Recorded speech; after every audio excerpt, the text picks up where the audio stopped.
Okay, I'm back here with part 2 of my response to the Wrestling Roundtable's recent episode about some of the best and worst debuts and returns and all that.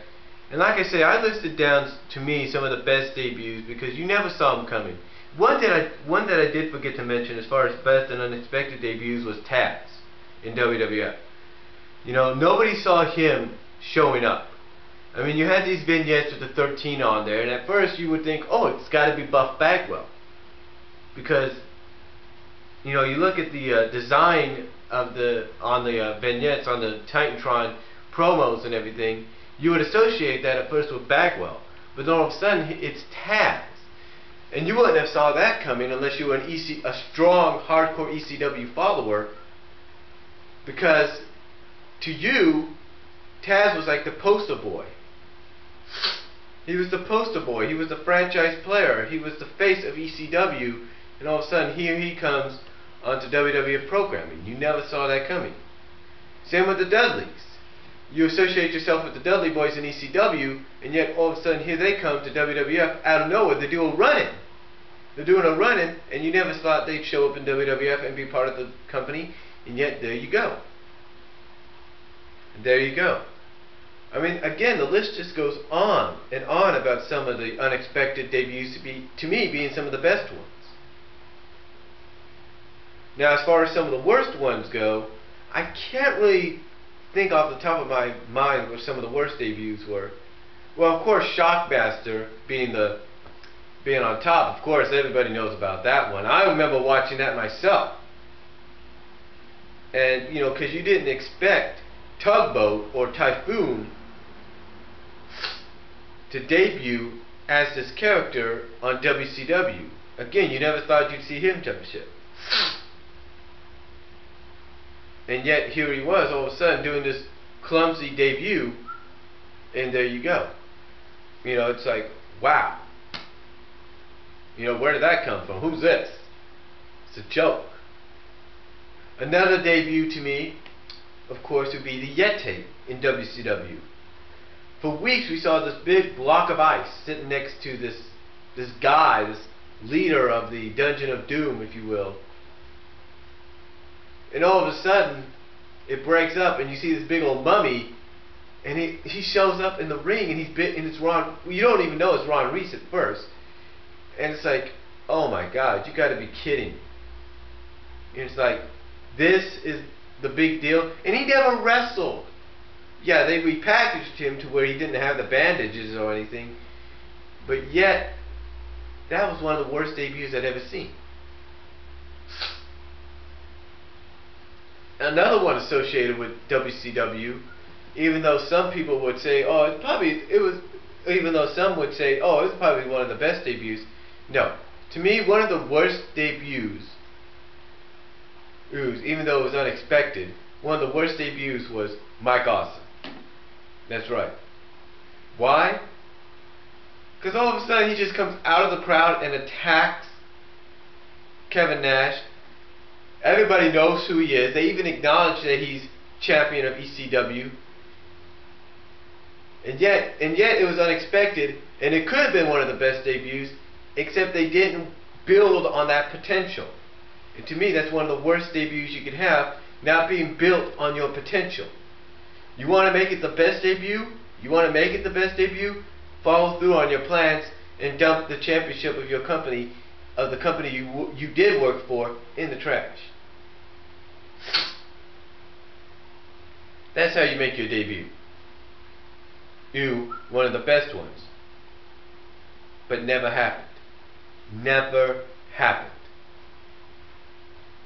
I'm telling you, it was like, it never happened. And then, what else could I think that could be one of the worst debuts? Honestly, not much. I can't think of much, really. I guess if you want to look at the Alliance and some of the debuts before the Alliance debut, came around, then yeah, you would think, oh, some of those were some of the worst. Like Hugh Morris coming out of nowhere doing a moonsault on Perry Saturn. You think, oh, that was a great debut. No, it wasn't. Because everybody was used to seeing Hugh Morris do that to Saturn and WCW beforehand. So it really wasn't a good debut, if you will. Lance Storm. You might say, oh, Lance Storm, great debut. No, was not a great debut. I mean, him super kicking, I don't even know who he super kicked. But yeah, not a great debut. And then Mike Awesome, again, making his debut as part of the Alliance deal, attacking and winning the Hardcore title at Madison Square Garden. Not a good debut. Because that was stupid to me. That was stupid. You put the Hardcore title on the WCW guy? That's stupid. That is stupid. You know what I'm saying? But anyway, like I said, I can't really name a lot of debuts and that were bad. But let's talk about returns, though. Some of the best returns to me were some that you wanted to see happen, and they did happen. Like Chris Jericho in 2007. You didn't know this whole Save Us or this whole code thing, break the code deal, was Chris Jericho. You never saw it. And yet that was the best return, because you knew someday down the line he was going to return. You just didn't see him return like that.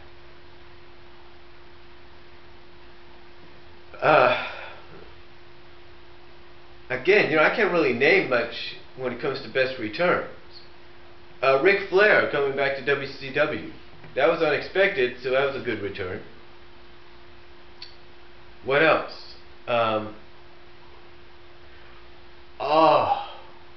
Ric Flair again going to WWF. Best return because nobody saw it coming. Yeah, some people might say, oh, it was bad, because he's the poster boy for WCW, and yet now he's the co-owner. No, it was good because nobody knew he was going to come back in that fashion. Nobody knew it. Nobody knew he was going to come back in that fashion.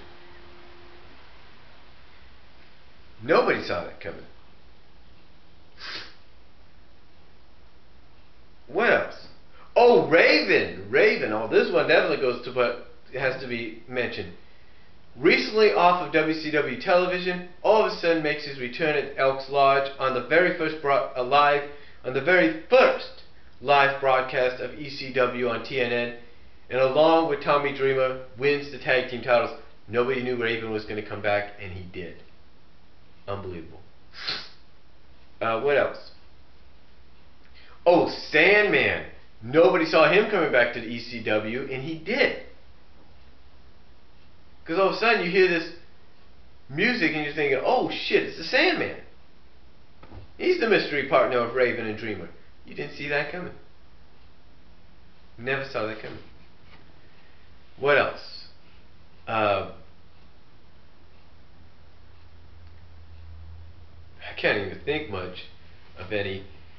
Oh, Taz. Taz. Some people say this was probably not the best deal, but Taz making his one-night only return to ECW to beat Mike Awesome for the ECW title. Never saw that coming, and that was a good return. Again, the list of returns, I can't really name them all because, it's just so many. There's so many.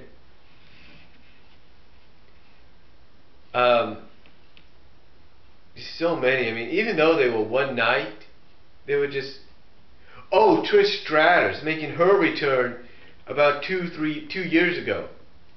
It was on the Christmas edition of Raw in Toronto, Canada. John Cena at first it looked like it was going to team with Kelly Kelly, right? Well, apparently Kelly Kelly, storyline-wise, had something to do with Kane. So John decides, hey, I've got a partner, all right, Trish Stratus. Nobody saw Trish coming back that night. Nobody saw it coming, and that was a surprise, and I was happy to see it. I was happy to see Trish Stratus come back. I was. But, again, I can't really think of anything else as far as best returns go. As far as worst returns go, can't think of any to me, to the top of my mind. I can't think of any worst returns. Because I never saw a return to a company that was bad. Not really. And as far as best makeovers and worst makeovers, I think to me the best makeover was Goldust, because you never saw Dustin Rhodes returning to WWF under that persona, because I didn't even know who Goldust was until I looked in a magazine and I saw a picture of him, you know, like this, and I looked real closely and I'm thinking, oh shit, it's Dustin Rhodes. I never saw that coming. I didn't know it was him until I looked at that picture and looked real close, and I'm thinking, oh shit, it's Dustin Rhodes. And Dustin Rhodes can also be added in as worst debut in WCW, worst makeover. At 7, that was bad. Even to the point that even though it was a work shoot, Dustin said it himself. He didn't like it.